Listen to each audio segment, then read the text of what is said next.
Hello, good morning. I'm Diana Coriat.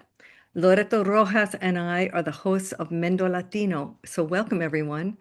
Unfortunately, Loreto is not able to be with us on today's program, and I will miss her dearly. MendoLatino is a Spanish language and bilingual public affairs program that delves into social, cultural, and political issues that are relevant right here in Mendocino, where we live, and beyond. We broadcast on our local community radio station, KZYX. Thank you, all of you folks, for holding it down there. Every second and fourth Monday at 9 a.m. This is our sixth year on the air, I'm really proud to say. You can catch this program or any of our past programs on our YouTube channel, where you can actually see our guests as well. Because we record on Zoom, and our Facebook page, and they're both called Mendo Latino, just one word. So today we're bringing you a special English language program, which we are also producing in Spanish. It focuses on a recently published investigation by the New York Times about Cesar Chavez, one of the founders of the United Farmworkers Movement that was founded in 1962. This investigation revealed that Chavez had abused young girls and women in the movement, including the co-founder of the movement, Dolores Huerta. Huerta, now 96 years old, provided her own testimony once the news broke, confirming that she is indeed a survivor of sexual assault by Chavez. Several other women came forward to disclose details of their own experiences. Chavez passed away in 1993. For our conversation today, we want to start by grounding it in U.S. and Latino history. We also want to talk about Dolores Huerta, her role as a co-founder of the movement, and her legacy, her living legacy. Finally, we want to talk about what all this means right now, how our individuals, social movements, and people in power are responding, and what are the actions that are being taken? What are the actions that should be being taken right now?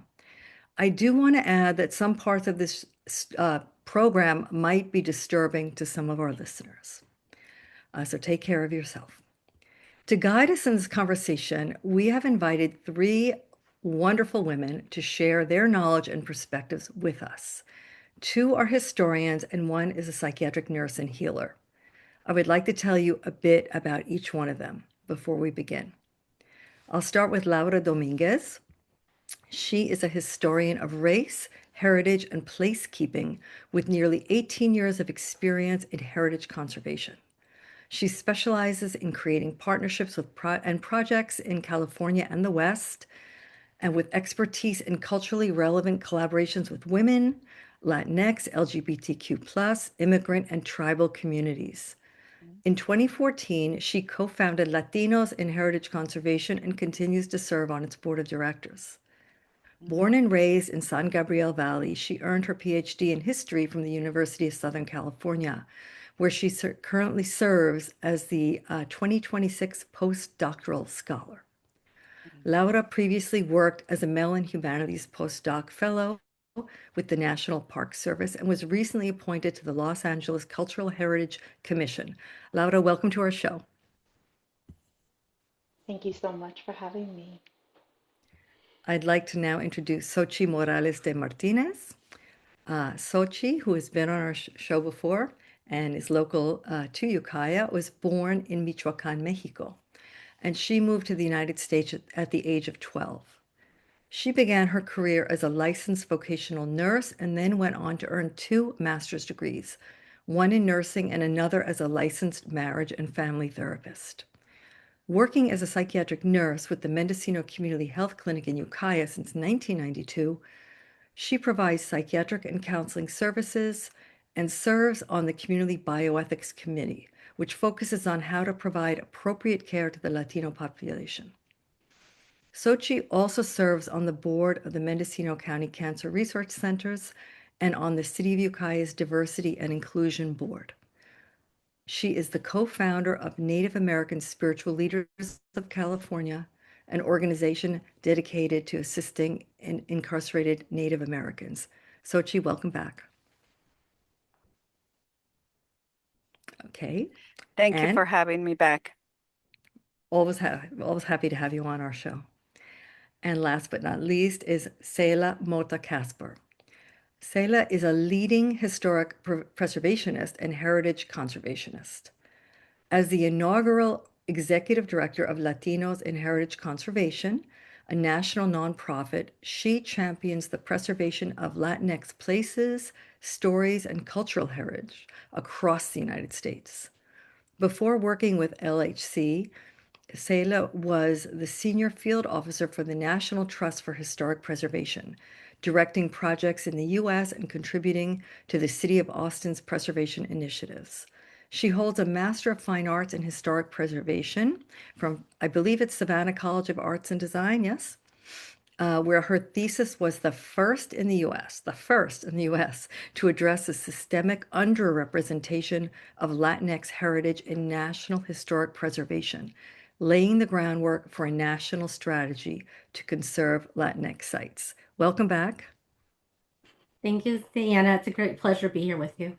Thank you.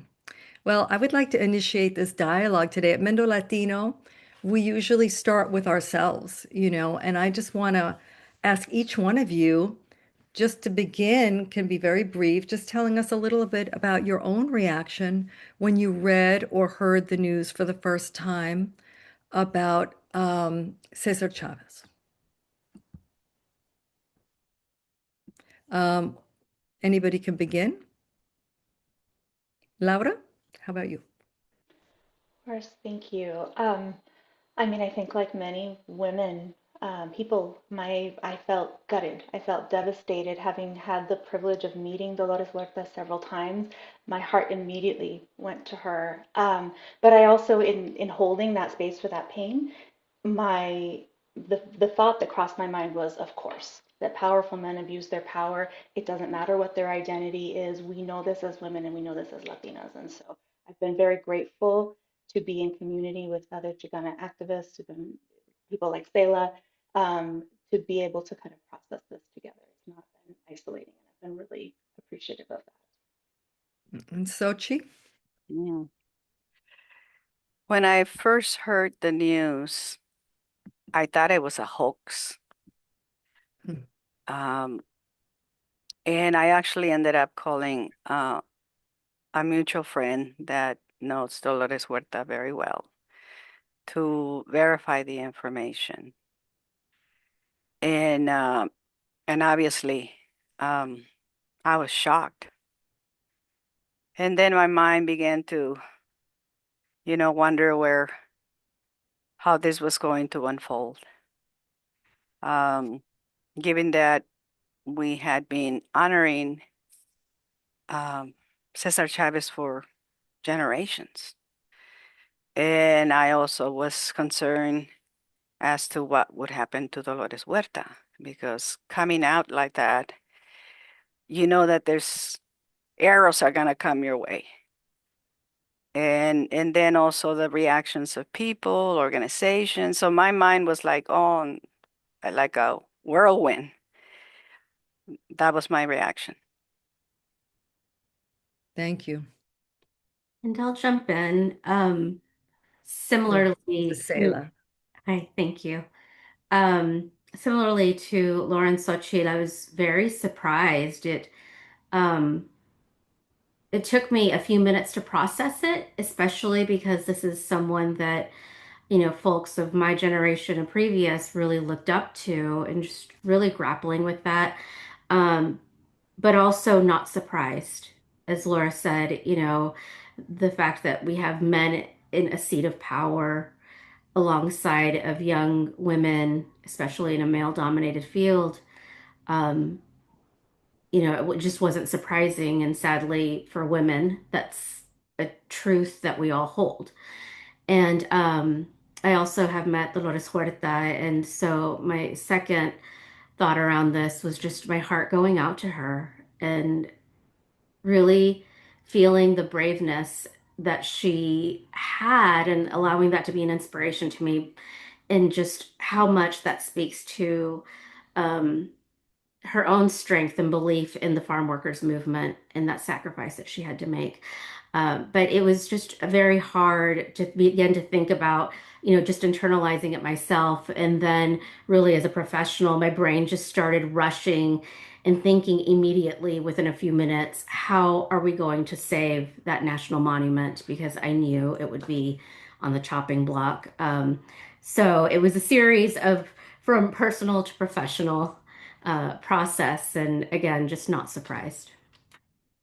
Thank you so much. I'll add that I came to live in California in 1982. I was very young, and I'm from New York City, and was used to very different movements. Latino movements at that time in New York were largely Cuban, Puerto Rican, and I had very little knowledge of Mexican and Mexican American Chicano, Chicanx movements.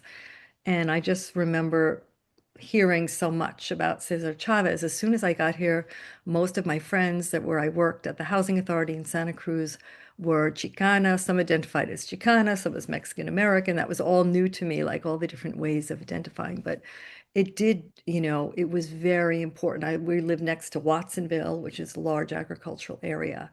So I also was very struck, but like what all of you are saying, it's just like, now what's going to happen? What is next? And we've had Dolores Huerta's foundation on our radio show for Women's History Month because we have honored her. So I subsequently learned about her history as well. So, like I mentioned, I want to ground this in history. I feel that in our community, we have a lot of migrants that came here, maybe in the 90s and the 2000s. There are young people that might not know too much. So I'd like to start with Laura and say, the United Farm Workers Movement has arguably been one of the most important labor and civil rights movements in the United States, probably underrepresented as such. But it brought national attention to the conditions of farm workers, and it also established Latino labor activism as a major force in U.S. social justice movements. So, Laura, briefly, what do you want our listeners to know about the farm workers movement from your perspective as a historian? Of course. So there's a few things I want to pull up to the surface. First, and this has been a part of the discourse and the response, is that this was really, the farm workers movement was a very diverse mass movement of everyday working people who were fighting for basic dignity in ways that were meaningful and accessible to them. It wasn't about a singular individual or leader. And I think it's important to note that while, yes, this is such a cornerstone of Latinx history nationally and globally, Mexican American Chicano farm workers didn't do this work alone. We often start the story in the 1960s and really focus on the grape strike and the boycott in Delano, but really organizing among agricultural workers in California really started to take off during the Great Depression in the 1930s. And it was Filipino Americans who were leading the charge. And they were fighting for better wages, for improved working conditions, and better bargaining rights. And it was people like Larry Leon, who was a Filipino labor leader, who brought Cesar Chavez and Dolores Huerta into the farm workers movement. They had been activists for many, many years at that point, but he had already been in that space organizing. And so the UFW, the United Farm Workers, as a union, they existed because of interethnic solidarities and because of a sort of shared history of injustice. And that's a layer that we often lose in the story. The second thing I want to say is that this was a civil rights movement that mobilized Mexicans, Mexican Americans, and Chicanos across the Southwest, both in rural areas and in cities. I think as somebody who grew up in Los Angeles, but had family in the Central Valley, Central Coast, those were often movements that were told separately, and they really were much more related than I think we often discuss. We often imagine protesters on a picket line or these huge mass marches that are taking place near the field, but there was also a really incredible amount of artistic and cultural production that came out of the farm workers movement, especially theatrical performances and mural making. And it was all in service of storytelling, of sharing the experiences of farm workers with the public. And I've had in my own life the opportunity to meet and work with a number of Chicana muralists who say that they became successful artists because of their relationship to the farm workers movement in the UFW. Um, And as I've mentioned, a lot of the knowledge and the strategy that was built up in the agricultural space kind of came to cities in the 1960s. It was really influential in helping civil rights and education activists learn how to advocate for better conditions in cities, and they were very much in solidarity with farm workers in California in particular. And the last thing I'll say is that Chicanas provided a lot of the essential but invisible labor in the movement. And that's not unique to the UFW. It's something that we see in social movements throughout history. As early as the 1950s, Mexican American women in agricultural communities were doing work that we would kind of call civic engagement. They were leading voter registration drives, collecting signatures for petitions, organizing fundraisers, teaching citizenship classes, really trying to engage their neighbors in the work of a movement. A lot of them were at the forefront of labor strikes or very visible in protest because union leaders believed that having women at the forefront would make the general public more sympathetic to see mothers and children out there, that would help make a case for why their conditions needed to be improved. But women also did a lot of what we would say is the kind of quiet caretaking and administrative work of organizing. They made the phone calls and they kept the files and found places for people to meet and they arranged childcare. And they had to do all of this activist work in addition to raising their children and working in the field. And in the fields, they faced, really high levels of harassment and abuse as well that often went underreported. And so it's their stories that I hope that we'll be able to lift up more as we go forward. Thank you so much for that. I mean, just really fleshing out the movement and the fact that it was multi-ethnic, uh, especially that women have always been, at the forefront and part of it, and also the urban and rural connection, which I didn't know as much about that. So thank you so much for that. So Sehila, I have a question for you. You wrote recently, you wrote right afterwards two really wonderful editorials since the investigation came out in La Monarca, which is the magazine of the Latinos and Heritage Conservation. And they were very important. Actually, reading them made me say, we need to do a radio show about this. Like that was my first. It wasn't when it came out, it was when you actually brought some things down to earth. And I would love it if you could address two important points that you brought up, if you want to unpack them a little more. One was the importance of recognizing Dolores Huerta's legacy as the co-founder of the movement. That was like the first thing that you were there emphasizing. And also referring to the movement, and here I'm paraphrasing you a little bit. You say that telling a complete and truthful story, even when it's painful, is part of a movement's responsibility. But once harm is named, it changes how we hold this history. So unpack that a little bit for us, both pieces of that. Absolutely. Um, when I wrote that, I was thinking, as a historian and just understanding that both memory and history is not linear. Um, much like, in Latino communities, you often say that we carry the memories of our ancestors with us. I truly believe that in that moment in time, myself, I was grappling and holding both. However, recognizing that harm, it began to shift and evolve. And so I really believe that a lot of the storytelling that we do allows for that narrative to evolve. And we have to question it and look into it, and it will shift and it will change. But just really ensuring that we are truth telling and um, allowing this history then to be recognized in the moment that we're dealing with today and allow for space to process that and allow for communities to begin to ask these harder questions as to how it is that we grapple with this moment. Great. Can I just quote one? I pulled out a sentence of yours, and I think it's very beautiful. You had said, if integrity matters, then telling a complete and truthful story, even when it's painful, is part of the responsibility we carry, and that the moment does not diminish the importance of the farm workers movement, nor does it erase the struggle, the organizing, or the impact. I love that. So thank you so much for really getting that out there very quickly, I might add, right after the investigation happened. Sochi, so from your perspective as a healer and as a practitioner who has dealt with survivor trauma, um, how does this moment reflect how power operated then and now? How do you understand? And this is important because I feel like, and you were mentioning before that when people start to critique or criticize, or, a lot of times it comes, oh, how do these women stay silent? So how do you understand these long silences held by the women, silences also that were often encouraged by friends and family and other coworkers that they divulged them to, because some of the survivors have said that they did tell people at the time.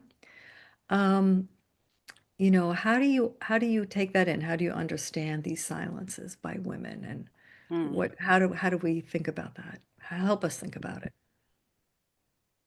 As a clinician and working in the field of medicine and psychiatry and prior medicine, I came across a lot of women that had undergone sexual abuse in a variety of situations, crossing the border, you know, in the family unit, from their own husbands that you often don't think that is sexual abuse when they're not wanting it and they feel obligated. Um, and trying to understand without judging, because usually that's what you hear. Ah, le ha de haber gustado, por eso no dijo nada. She must have liked it. That's why she didn't say anything. And also being silent for the fear of consequences. You mentioned the family unit in the Hispanic family. The unit is so um, strong and solid, and individualism is kind of in the background, right, for women. But often the offender, the aggressor, was a family member. And so to be able to tell, first of all, a lot of times they feel that, they're not gonna believe me. And a lot of times they don't believe them.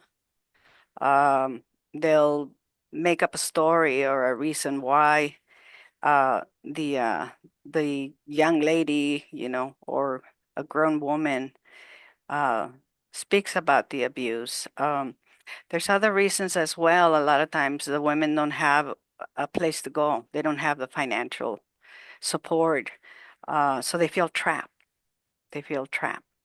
Um, I wanted to point out that through the Centers of the for Disease Control and Prevention, CDC, they did a survey, and it was nationwide.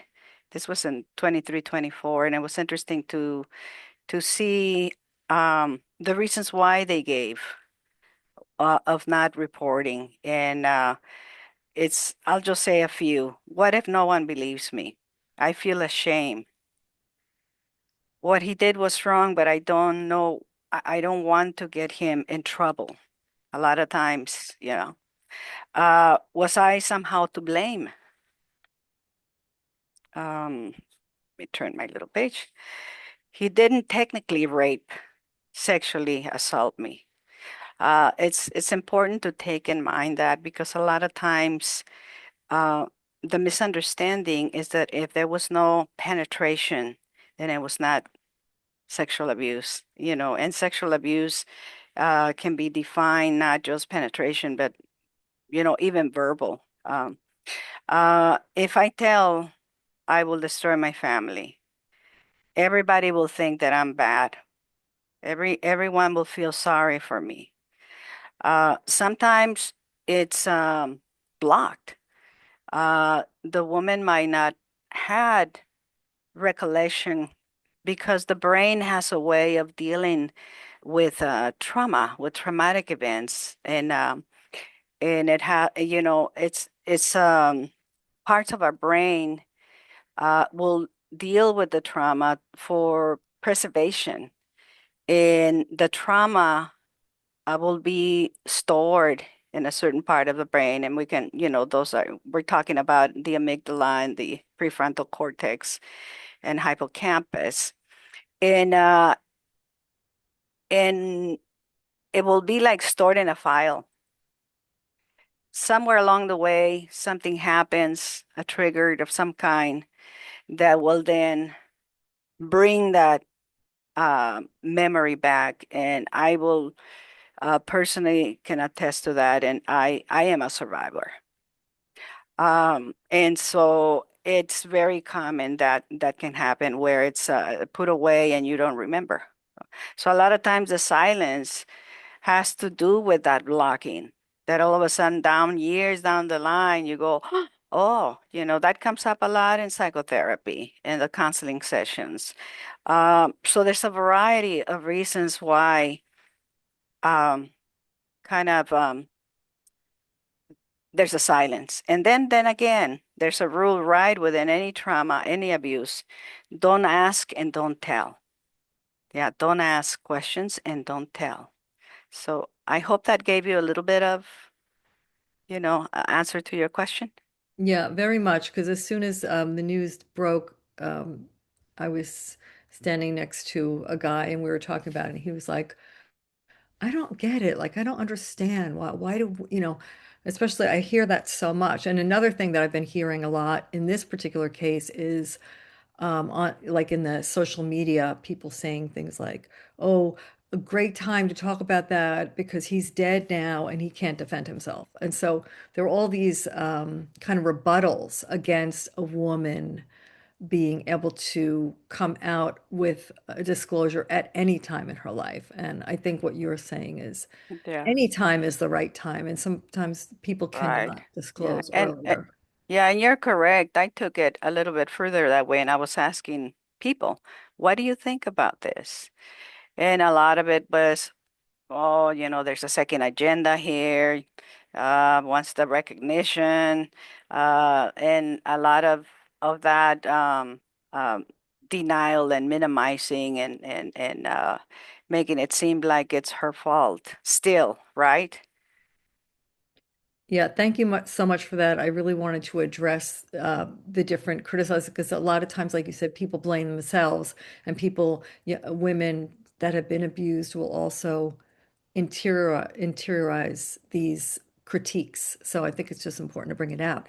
Audience, if you're just joining us, you are listening to Mendo Latino. We are talking about the recent investigation into the abuse of young girls and women by Cesar Chavez, the co-founder of the United Farmworkers Movement. Our guests today are Laura Dominguez, Xochitl Morales de Martinez, and Sehila Mota Casper, and I am Diana Coriat. And we're going to continue the conversation. We have about a half hour left. Laura, I want to return to the United Farm Workers Movement and other movements. You study movements, and they are hierarchical spaces. Now, I've heard varying reports. We don't have to get into who's right, who's wrong. Some people say that it was known, it was widely known, it wasn't known at all. But what do you think? This was an open secret? There's a lot of evidence that several people knew or suspected what was going on, but were protecting him. And we hear this all the time. I mean, this is going on right now in the United States, right? Um, and again, as Sochi was mentioning, there were women that were told to remain quiet. And even Dolores Huerta said she did not disclose this because she didn't want to hurt the movement. So in addition to sexual abuse, there are many, many accounts of systemic gender-based violence that include everything from insults to women and treating them as less than males. I wanted to know if you want to comment on whether or not you suspect it was an open secret, and also like, do we have any hope for our movements changing today? Um, has the Me Too movement helped? Have the multiple feminisms helped to change some of these behaviors? Absolutely. And I'll say based on the work that I've done looking at the Chicano movement here in Los Angeles, and for all the reasons that Sochi just mentioned, I think it is true that it was an open secret. I think women in social movements tend to speak to each other. These stories are sort of whispered about if they're spoken about at all, and there are so many reasons um, why women wouldn't come forward. Fear of retribution, fear of damaging the movement that they've poured their life into, that they've made so many sacrifices for. And I think it's one of the more painful contradictions of a lot of social justice movements now and in the past, that despite the kind of this shared ideology of change and improving the lives of everyday people, these are still places that are patriarchal and where machismo is still very much rampant and part of the culture of these organizations and movements. And I think we saw one of the things that's really stood out to me in Dolores Huerta's testimony was that she was both expected to fill her role in the movement and to serve and to protect the reputation of Cesar Chavez, but she was also one of the people who was responsible for helping to preserve and promote his legacy. So there's that culture of silence that took place in the moment, but it also persisted as part of our public memory, and she felt a real responsibility to the movement to hold this secret for herself. Um, but as I mentioned, I think I've seen it play out in other spaces. And in the Brown Berets, for example, which was a sort of revolutionary organization that was formed in the 1960s, was throughout the Southwest, but had a very large chapter here in Los Angeles. There are firsthand accounts of Chicanos who were in that organization describing the sexism and misogyny that they faced at the hands of their male peers. And they were treated terribly. They were demeaned, they were degraded, their spaces were violated both physically, there was emotional abuse, physical abuse.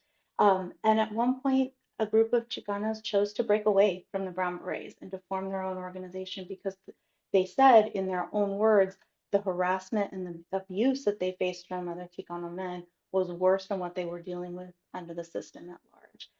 And they felt very strongly that the only way that they could fight for things like education and healthcare and fighting against food scarcity and for reproductive justice was if they created a space unto their own and went out on their own. Mm. And they leave very clear evidence of this because they know that the men are going to try to control the narrative and put it back on them and accuse the women of being divisive and not really being in the movement, and not being true revolutionaries.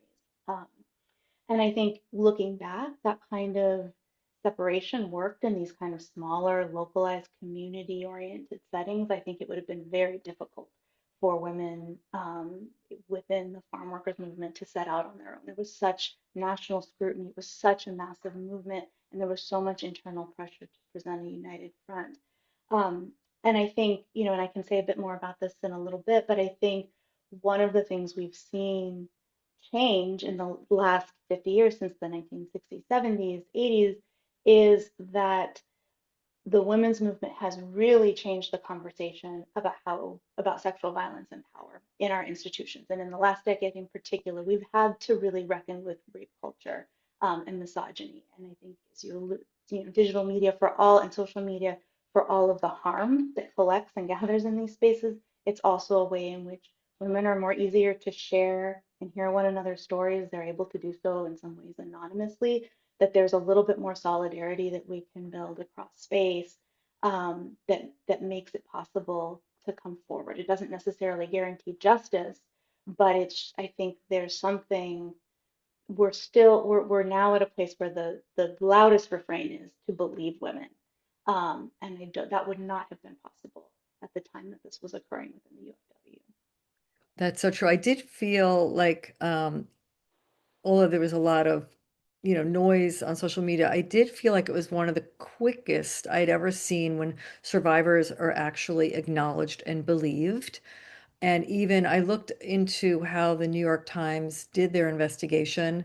They, from everything I could see, they did it with a lot of respect. Because my first thing was Dolores Huerta. Did they just like pounce this on her? But they told her well before that they were going. Because I was like, how did she have her testimony ready so quickly? They must have spoken to her, and luck they did. And I think that's even a feminist practice. They were as an investigative team, they were taking care to take care of survivors.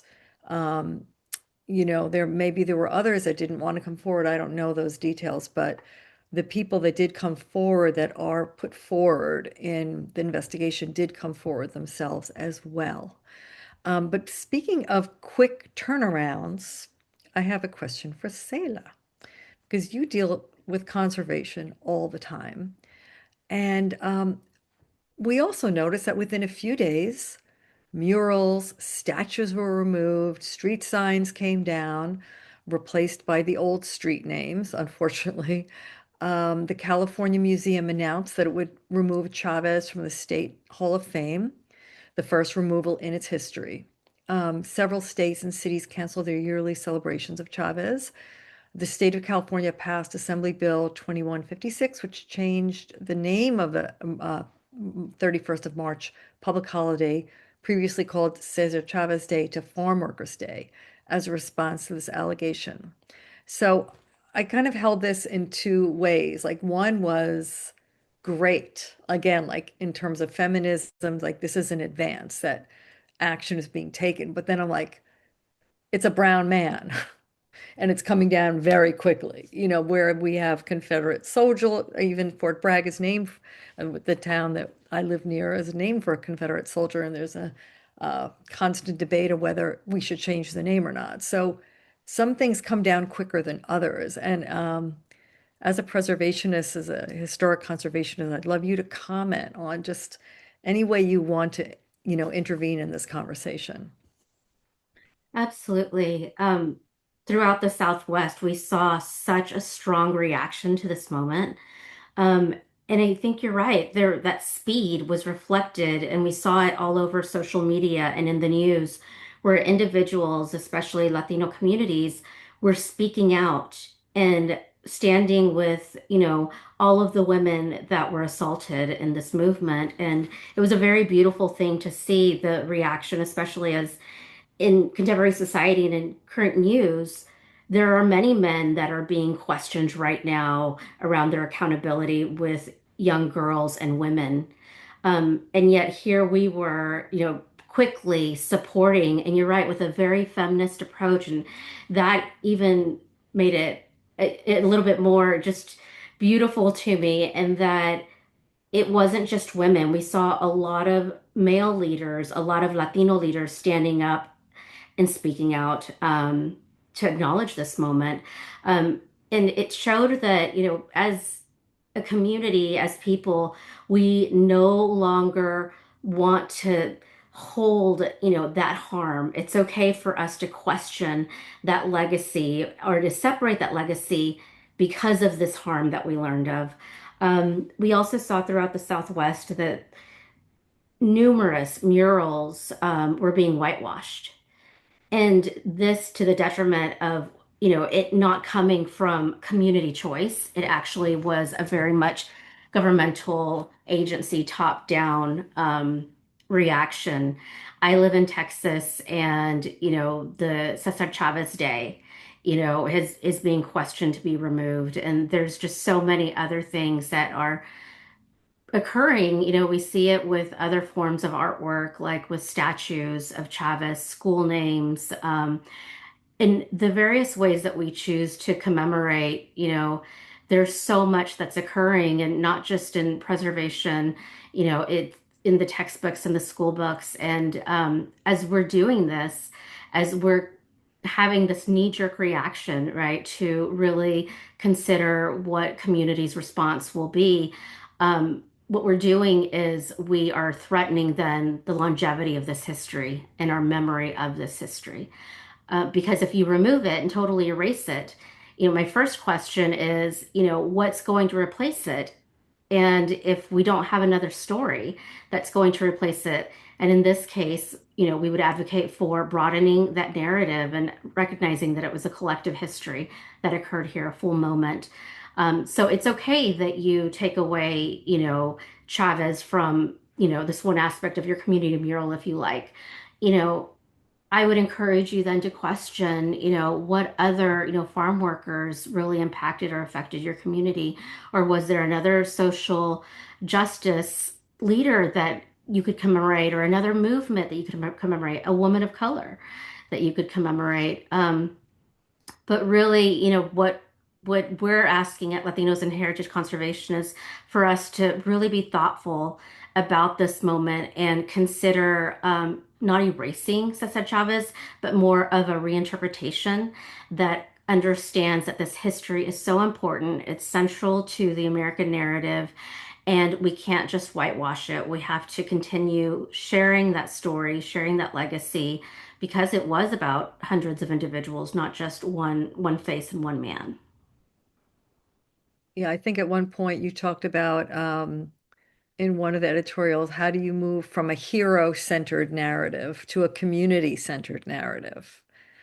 And I think that's going to be another job for Latinos in heritage conservation. You're going to have a how-to kit, because you have a lot of great information, like how to historically preserve, how to recognize when something is historic. It's like what happens when inevitably a male leader of a movement, is brought down due to allegations and accusations and research, actual investigations. So, any other like what would be a best practice? Like how, if there are any public policy people listening to this, how do you not just work in a top-down way and Mhm. you work right with the community? I mean, how have you seen that taken place? Like, is there any great examples of that happening right now? Yeah, I think that the hero-centered narrative and approach is so ingrained in the way that we in the United States approach history and storytelling. We've often relied on, these singular heroes, like presidents. As of recent, we've had a lot of, history that's been questioned around presidents and whether the story of them enslaving individuals was worthy of being told. And so, in just telling that one singular narrative about this hero, whether it was a farm worker leader or a president, it really can create a harmful narrative in that it focuses on one person and one experience, and it's very linear. Whenever we begin to think about community and allowing community voice to come out and to recognize that this is a harm and we can correct it, and also recognize that movements are created by they're never created by one individual. It's collective, it's a collective effort from many communities, many organizers, many women and workers. And with care, as we move forward, a community-centered approach that allows for community-led decisions will begin by asking things like, how did this affect all women within the farm worker movement? Who else was there? Who was impacted? Who was silenced? What other cultures, ethnicities contributed to this? And how were the women from those backgrounds then affected within this?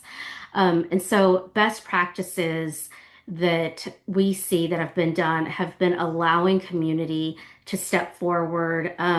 There in California, I had someone from the mayoral office from San Francisco thank me for one of the pieces that I recently authored and shared that they were beginning to do community outreach and to have numerous community discussions around what this meant, and especially in California, where so much is commemorated around Chavez, a lot of communities are beginning to question. And thankfully, a best practice for a government agency was to recognize that this wasn't up to them, that this history belonged to Latinos and Californians and all other stakeholders, and that they wanted to bring those individuals in to discuss how we move forward together as a community.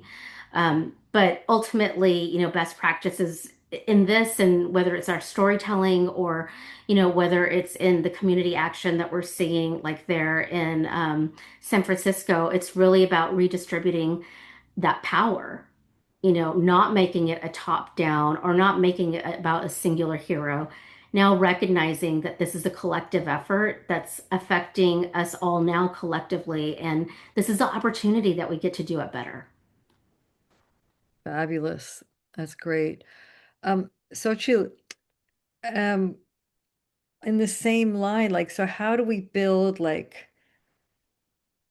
towards another way of dealing? Like, how can we move forward with more gender equity, more accountability, and reparations? I just want to note that I did go to the Cesar Chavez Foundation website, Mhm. and they did say United Farm Workers and the Cesar Chavez Foundation have asked Working Ideal or Ideal in partnership with the East LA Women's Center to provide options for people to confidentially share your experiences of sexual abuse and or other harm by Cesar Chavez. If you wish to do so, you can visit this website, workingideal.com, to learn about these options, seek assistance and dedicated resources, and learn about the ways that the Cesar Chavez Foundation wants to offer support and healing reconciliation. I don't know much more than what I read, but I was impressed because I Mhm. did see a letter or two from family members that were more defensive. But is this a step in the right direction, or how do you see accountability and reparations? How would you like to see it moving forward? I think that was a good move. I think we need to start by doing our own internal dialogue and getting in touch with our own biases. Um, it's important to put ourselves in check with how we feel about the situation, what our thoughts are, and the like. Um, any opportunity that comes up where there's conversation, that should be encouraged. I maybe Diana, you have heard anything. Uh, Up here, we're in a rural setting. I haven't heard much conversation. Mm-mm. I haven't heard much activity. Um, I have a suspicion that a lot of the Latino population here um, are not necessarily identifying um, because of the era that we're in now. Can you And say more about that? Can you say a little well, bit more about that? well, Meaning what we're in now. I mean, back in the 60s, it's a totally different movement and involvement, engagement. Right now, I think the engagement is fear-based. People are because of the ICE and deporting people and the like. There's a lot of silence. There's a lot of not much movement, not much activity. So people are afraid to come out, and I think that's impacting us being able to process some of what's going on at a larger level, a group or the like. But always using one's voice. Yeah, if somebody has difficulty with that, then we need to step up and role model and initiate the process. Um, that's and I think is it Sehila? You were mentioning that storytelling. Telling the story, talking about it is the way to begin to broaden our understanding and identifying. It's an opportunity also. Uh, the whole idea of the single warrior, I think, like you both were saying, is not the way to go because this is a as I would say, this is a public health problem because of how widely uh, it's happening. I mean, I can give you some statistics, just some numbers. One woman out of five women is affected. And we also have to keep in mind males. They also are sexually abused and the like. So it's an opportunity to raise the standard and begin to be more conscious, more mindful. Um, because when you look back, back in my days, I'm 70 now. Um, I mean, it was, calladita te ves más bonita, And we have a voice now, right? There's much more momentum going on, but yet we still have a big problem.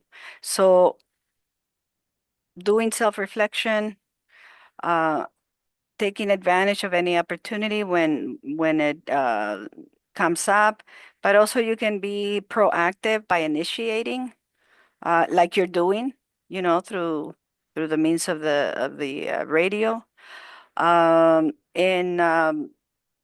make yourself available to support the women. Don't take the stand of questioning or devaluing what they're saying, um, and showing where there are resources where they can go. We still have a lot of lack of awareness of what's available in terms of getting help. Uh, there's a lot of um, mental conditions that can come up from sexual abuse, your depression, anxiety, post-traumatic stress disorder, and the like. And so education, a lot of it educating.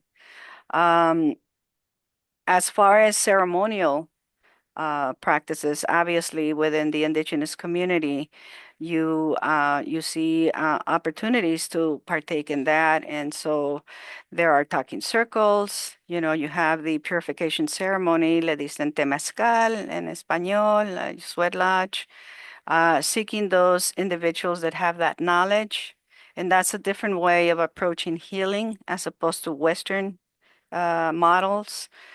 These are more traditional indigenous models that you're starting to to be more aware that they're there. And so within your communities, you have those healers, you have those medicine people that you can seek some help from. Yeah, excellent. Thank you. It's essential for you to be here to, really go back to take it back to each person and how do we process and how do we help other people and how do we help ourselves and Mhm. the spiritual aspect, which is often left out of conversation. We have about 6 minutes left. There are too many questions, but I want to go back to Laura and ask you again, as someone who studies movements, how do you see, or maybe or how do you see the United Farm Workers Movement moving forward with this, or other movements? I mean, what just came up for me when both of you, Sehila and Xochitl, were talking, I was thinking, this is an amazing case study. Like, what are the lessons that we can learn from this? But do you have any information or projections about actually how this is hitting the United Farm Workers Movement? I mean, I'll echo everything that both of my fellow guests here have already said, and I want to acknowledge that I am an outsider looking into the UFW, not coming from an agricultural community myself, and so um, but I think based on what I know of social movements and what I think of as a heritage practitioner, conservation, preservation expert, and somebody who really thinks about the healing and reparative qualities of doing heritage work, that it's not just about saving buildings or places, that the physicality of it, but it really is about the social relations that are restored or created or nurtured through the process of engaging with the past. So I see an opportunity for the UFW to do something that's really kind of unprecedented in the US.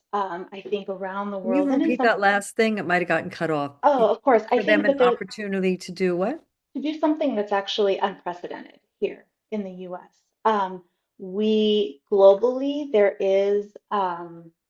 are efforts to think about historic places as parts of a truth and reconciliation process. There is an international NGO that focuses specifically on sites of conscience.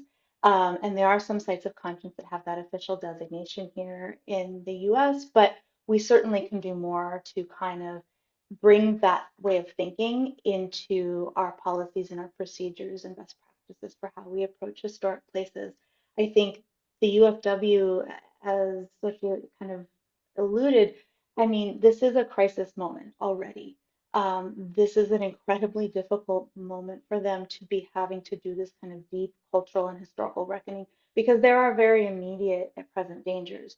Um, Thinking about how to protect frontline workers from ICE raids on the heels of the COVID-19 pandemic, right? It's just been a kind of relentless assault on people who are either essential or disposable, and how to and their safety being very much in question. So to dig into this decades long history that is so deeply traumatic, I don't envy any organization having to do that. And I think we have a lot to learn from the leaders and the intentional and slow process that it's going to take to see this through. It's not as simple as covering up a statue or changing the name of a holiday from Cesar Chavez Day to Farm Workers Day. It's going to take a lot of years. And I hope that it takes a lot of years because that will have meant that that survivors and people who have stories to tell, that they were treated with care and dignity, and that they have an opportunity to say what does repair look like to them, and that process then can actually guide what we do at the Chavez Monument, how we reinterpret those stories, let their voices come into how we think about telling the stories of the places like that, so that it's not this knee-jerk reaction to remove and erase. There are plenty of people out there who want to weaponize this moment um, against Latinx people, and so I think I believe I share the kind of cautious optimism that others do that this seems like these are initial good steps and we have a lot to learn. Thank you so much to all of you. We're coming to the end of the show, but for really helping us dig in and not just sensationalize what happened, but really see what's at stake on so many different levels, at the individual level, at movement level, at state and city. And I just want to thank you so much. And you've been listening to Mendo Latino on KZYX, and we will be back in 2 weeks. Thank you for listening.